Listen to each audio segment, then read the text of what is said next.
Somebody explain to me why America would want to get tangled up in India's social, religious, and border messes.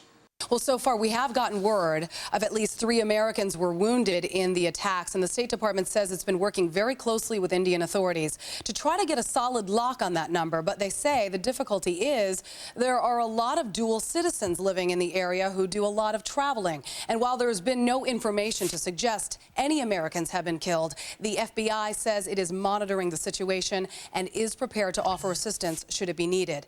At the same time, President Bush today calling the terror attacks in Mumbai, quote, despicable acts, and the White House pledging solidarity with the people of India, as well as offering support and condolences. Steve Zentani live in Washington with more on the reaction there. Hi, Steve.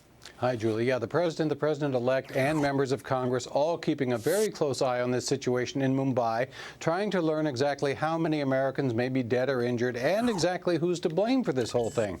Now, the State Department says 3 Americans have been injured in the terrorist attack, but they're unable to give names or the conditions for those victims. And the fear is there may be more.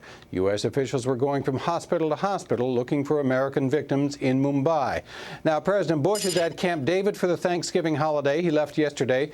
He's been on the phone twice now to the Indian Prime Minister, and he's getting briefings from his national security advisors as well. Secretary of State Condoleezza Rice arrived at Camp David for dinner this afternoon, so she's there as well. In a statement, Press Secretary Dana Perino said, in addition to the president's calls to the Indian Prime Minister, National Security Council, State Department, counterterrorism, and intelligence community officials gathered again this morning to review the situation and actions that are underway and can be taken to address a series of terrorist attacks. That's Dana Perino in her latest statement. President-elect Obama, meantime, is in Chicago, and he's been on the phone with Secretary of State Rice 2 different times, getting updates on the situation. He's also received an intelligence briefing. His team put out this statement today. They say these coordinated attacks on innocent civilians demonstrate the grave and urgent threat of terrorism. The United States must continue to strengthen our partnership with India and nations around the world to root out and destroy terrorist networks.